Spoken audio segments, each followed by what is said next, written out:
From the weather team you can trust, here's Chief Meteorologist Eric Snyder. We've still got about 5,000 or so customers, folks in the Monroe County area without power. A lot of those were in the town of Greece, of all places, about 3,000 of those.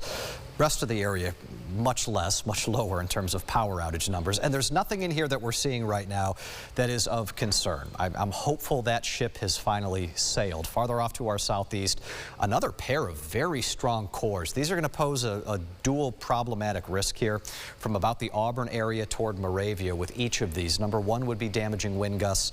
Number two would be hail. When you get that pink core that shows up, usually that's the kind of reflectivity signature that's only being done by chunks of ice that are reflecting that radar beam back. Farther to the west and farther to the north, at this point, this looks more like leftovers than anything else. And we do still have some steady rain falling right now in the Rochester area.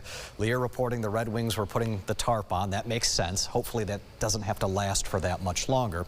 And we have another decent downpour showing up toward Irondequoit Bay, getting into the Webster area. We can deal with that. There's nothing bad in there, no big wind, no big problems. Now, we've had a few of those.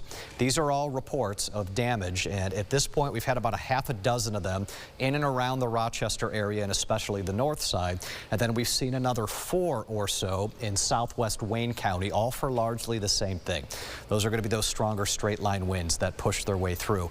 My gut tells me we're not going to have any additional problems with this for the remainder of the evening. And to be honest with you, if you've got fireworks displays later on tonight in a few hours, I would be rooting for it to be raining right now. That will help stabilize your air and minimize your rain chance as we go deeper into the night. Doesn't mean there won't be anything. There could be these popcorn showers and storms popping up most anywhere. Lord knows it's humid enough for that. That's kind of par for the course around here when you get that. As we head into our 4th of July, I think the morning's probably mainly quiet. By the afternoon, though, another round of scattered showers and storms get going. Same logic for fireworks displays.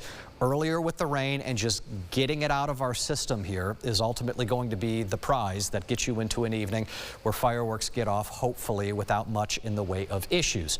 Heading into Sunday, you know, most of the models that we've seen at this point try to keep most of the rainfall suppressed farther off to the south. There's still a chance of a shower or storm, but overall, it's a cooler day. We're only getting into the low 80s. Later on into Sunday night, and then especially into Monday, our question is, do we get another reinforcing round of lift and moisture with a weak low that tries to get going? Several computer models say yes, but there's still a few leftovers that try to keep that pushed farther off to the south. Right now, overall, we're kind of hedging our bets with that, about a 50 or a 60% rain chance into Monday. So recapping tomorrow, highest rain chance will be in this general vicinity time-wise.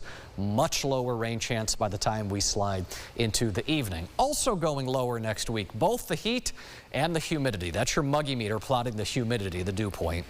And when you're talking dew points in the low 60s, even some upper 50s in there, I don't know that I would use the word refreshing, but you know, a couple of days ago we had an almost 80-degree dew point. At this point, maybe I would call that refreshing.